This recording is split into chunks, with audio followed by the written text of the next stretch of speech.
Mungkin dengan pelatih yang sekarang ini, dengan pola mungkin 4-3-3 atau 4-2-3-1 dengan skema yang berubah.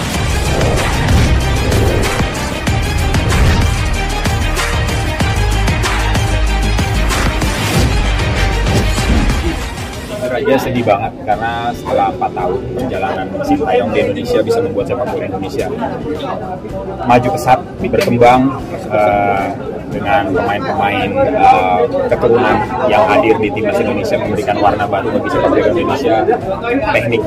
Teknik dasar bola, kalau karena memang gue pernah jadi pemain sepak bola pro juga, jadi melihat memang perkembangan sepak bola timnas sekarang, kontrol passingnya tuh prosentasenya benar-benar dijaga se-perfect mungkin. Jadi karena main tempo tinggi, kita lawan negara-negara Asia udah bukan ini lagi ya, udah bukan Filipina kayak gitu-gitu. Lawannya udah mulai yang Saudi Arabia, Australia, Jepang, Iran, kemudian Irak. Jadi memang teknik dasar kontrol passing bolanya tuh beda gitu. Jadi Sintayong benar-benar teknik dasar bolanya tuh diterapin di tim, dan kebetulan memang pemainnya juga pemain-pemain yang udah jadi ya alhamdulillah sepak bola Indonesia udah semakin maju. Dan beberapa kali gue nonton di stadion sekarang, euforianya beda, nggak hanya supporter laki-laki aja pada umumnya, tapi banyak perempuan, terus anak-anak, ibu-ibu, bapak-bapak, jadi hampir semua golongan umur itu nonton gitu. Nah, karena pemainnya keren-keren juga sih. Kalau kecewa, ya ada rasa kecewa, ada rasa sedih. Tapi balik lagi, keputusan federasi pasti udah dipertimbangkan baik-baik, karena pertimbangan pelatih untuk pertimbangan federasi untuk memberhentikan pelatih itu pasti ada pertimbangan sendiri gitu. Jadi nggak tiba-tiba langsung dipecat gitu aja. Dan gue yakin bukan karena STY gagal di AFF juga, bukan. Karena memang selama ini ya mungkin melihat beberapa strategi STY di timnas itu udah bagus, tapi kayak mungkin stagnan ketika levelnya udah naik lawan Saudi, Jepang, Iran gitu.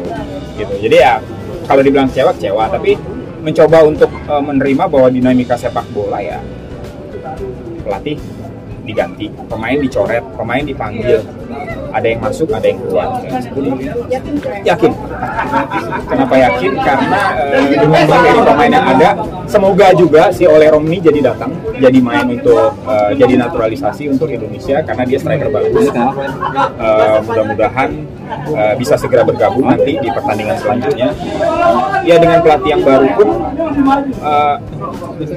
timnas Garuda ini udah dipantau lah gue yakin sama dengan banyaknya pemain-pemain keturunan yang kembali ke Indonesia untuk membela timnas, yang mereka berkiprah di liga luar kayak Jay Itzes di Venezia, terus di tim-tim Belanda gitu, Tom Haye dan lain sebagainya, Ivar Jenner, Rafael Strijk, bahkan Marcelino pun di Eropa gitu. Jadi pasti pelatih-pelatih luar juga memantau gitu loh perkembangan Indonesia yang harusnya bisa dimaksimalkan dan bisa mencapai target lolos.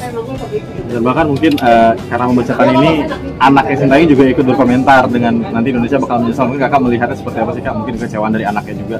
Begini, sebuah keputusan akan ada pro dan kontra, dan hasil bukan berarti dengan pemecatan ini Indonesia pasti gagal.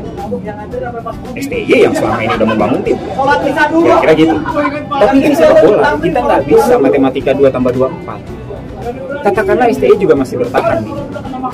Ya mungkin dengan kita harapannya lolos, karena STY udah hafal mati nih karakter pemain, skema yang udah dia bangun, pemain yang dia pilih gitu.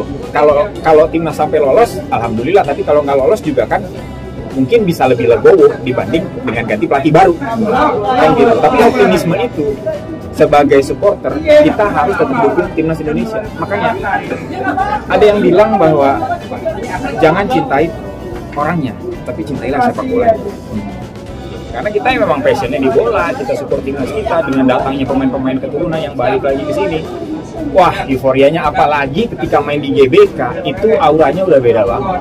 Pemain ke-12 tuh benar-benar supporter dengan kreatifnya segala macam. Saya pernah merasakan bahwa di tim liga aja kita tuh yang tadinya tenaga kita jadi double dengan adanya supporter yang ratus puluhan ribu gitu. Jadi kalau saya sih tetap optimis, timnas Indonesia harus optimis bisa lolos.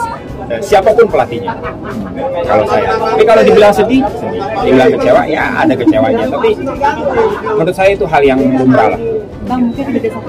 Kalau ya tadi saya juga baca sih di sosmed, udah lihat beberapa postingan ada apa namanya Pak Erick Thohir udah salaman sama Patrick Kluivert. Kalau dari segi pengalaman pelatih, mungkin Patrick Kluivert menurut saya nggak terlalu bersinar. Tapi kita tahu dia termasuk legend timnas Belanda. Dan pemain-pemain kita ini banyak mayoritas dari Belanda, gitu. Keturunan yang dari Belanda. Karakter sepak bolanya dia pasti lebih paham, lebih tahu, gitu. Bagaimana cara menyerang, bagaimana defense. Mungkin ini yang federasi ingin